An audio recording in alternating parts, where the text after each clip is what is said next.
Example 12 on page 429, add the two fractions. Again, we can add the two fractions or combine the two fractions when they have the same denominator, right? Now, this first denominator has 2a as the denominator. This second fraction has negative 2a as the denominator. As you can see, this denominator and this denominator are almost the same, okay? But they're opposites. This has positive 2a, this has negative 2a. So we need to make the denominator either positive 2a or negative 2a. Another way of saying is that you make the LCD of these two denominators either 2a or LCD equal to negative 2a. Okay? Now, it's probably easier to keep the LCD at 2a. So I'm going to keep the LCD 2a for now. Okay? So that means you want these two fractions have denominator, the common denominator, 2a. Solution.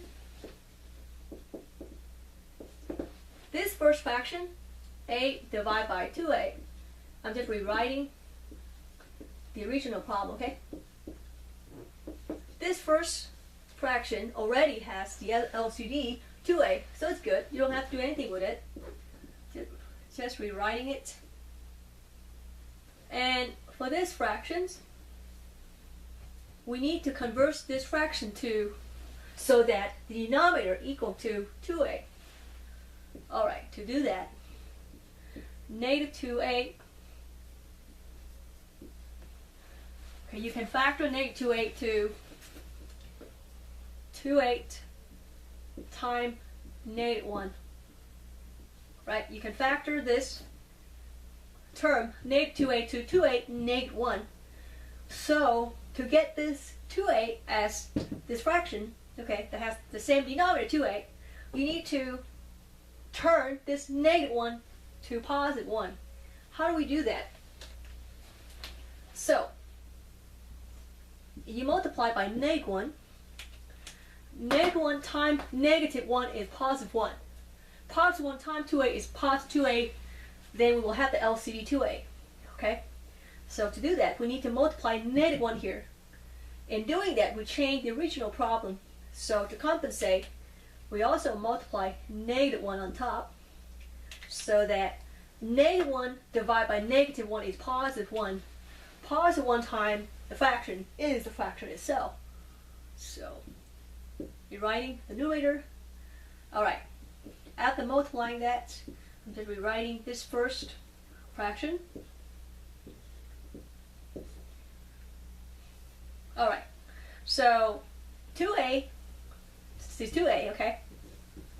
Negative 1 times negative 1 is positive 1, okay? So, if you want, you can write positive 1, okay? That help. And the top, a to the third power times negative 1 is negative a to the third, okay? A to the third times negative 1 is negative a to the third. This is 2a times positive 1, okay? Positive 1 is just 1. Negative 1 times negative 1 is positive 1 right here, okay? And then, let's simplify. First fraction, a over 2a. Second fractions, plus negative a to the third divided by 2a times 1 is 2a. Okay? Now, look at the two fractions. We have the same denominator, right? 2a, 2a. That means you can combine these two fractions. When you combine, just rewriting the original denominator, okay, 2a. And then you add the numerators, a from the first fraction, and you add with the numerator in the second fraction. Okay? Simplify further, you have 2a in denominator. A plus times negative is negative a to the third. Okay? Now you're not done yet. A and minus a to the third has a common factor, which is a, right? So factor the a. You have 1 left here. A times 1 is a. Subtract. Go here. A times what is equal to a to the third. A squared, right? A times a squared is a to the third. Divided by 2a. Now look at that. The top one has a. The bottom also have a. So you know that you can factor out the a times 1 minus a squared. Right? At the remaining, you factor a. The remaining is 1 minus a squared here. And the remaining of the denominator is 2. Simplify, you have a divided by a is, and continue on this side, okay? A divided by a is 1 times this fractions 1 minus a squared divided by 2. 1 time the fraction is the fraction itself, which is equal to 1 minus a squared divided by 2. And this is the answer from adding the two fractions.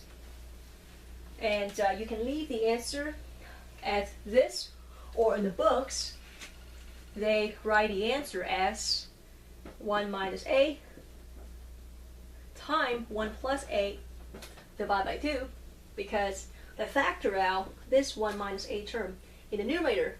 Remember this? You can rewrite this as 1 squared minus a squared.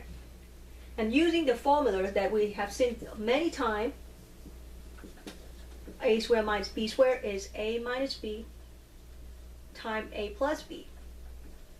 Okay, using this formula applies for here, you would have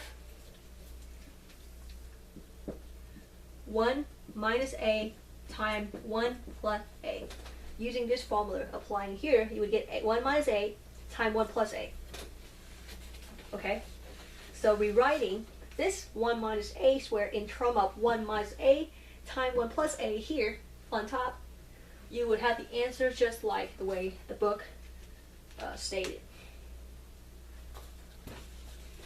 Again, this is the answer for adding the two fractions.